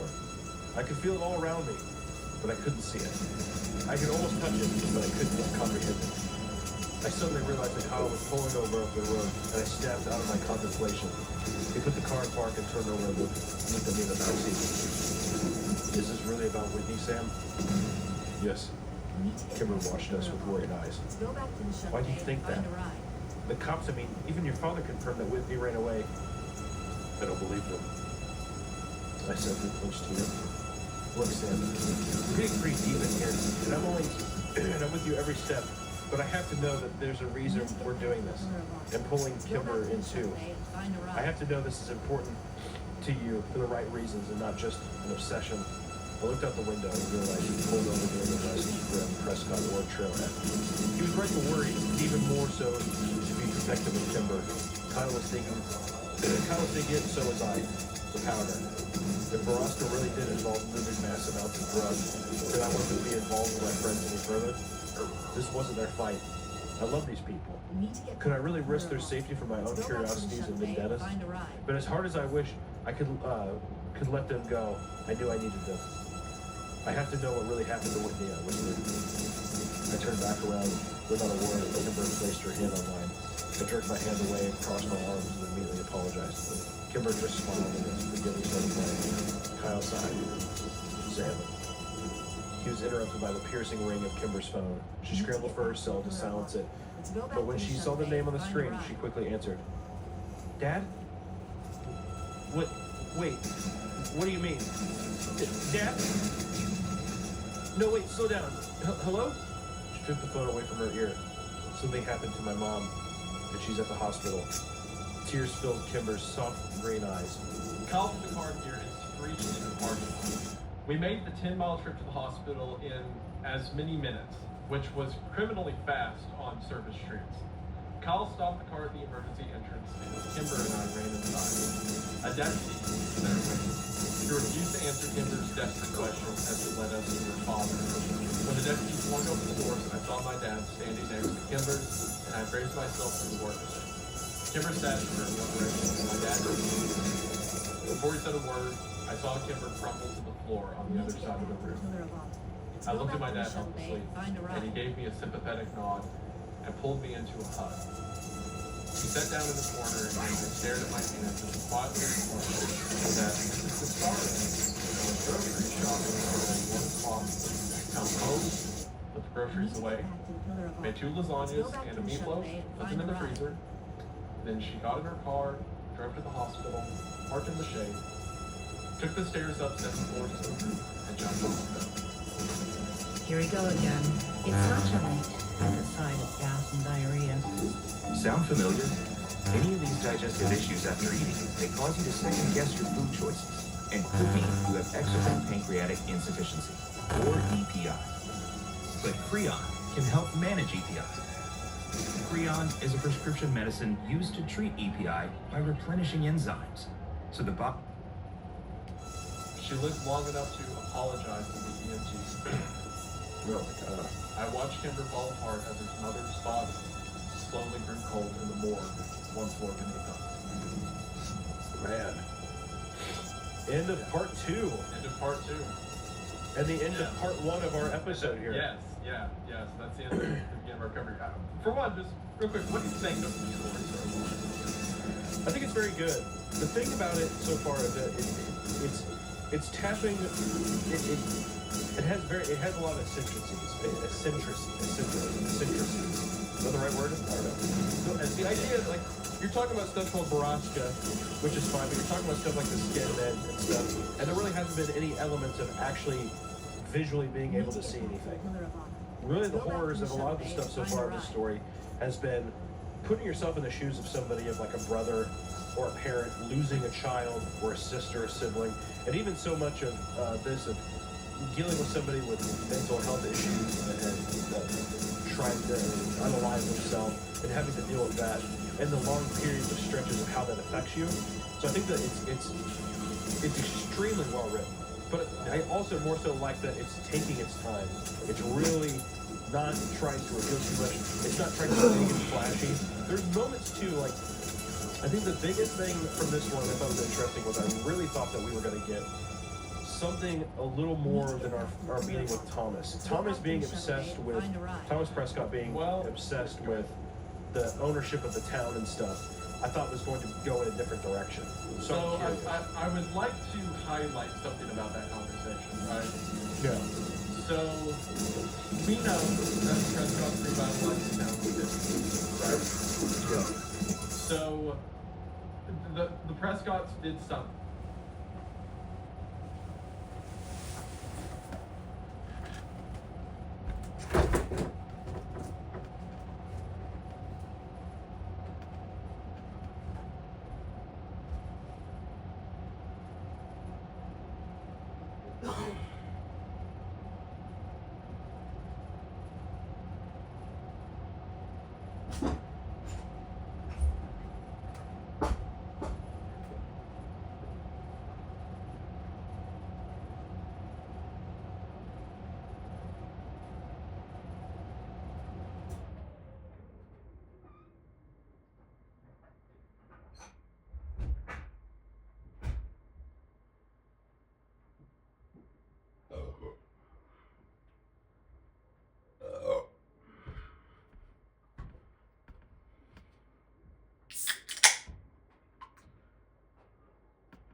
Well,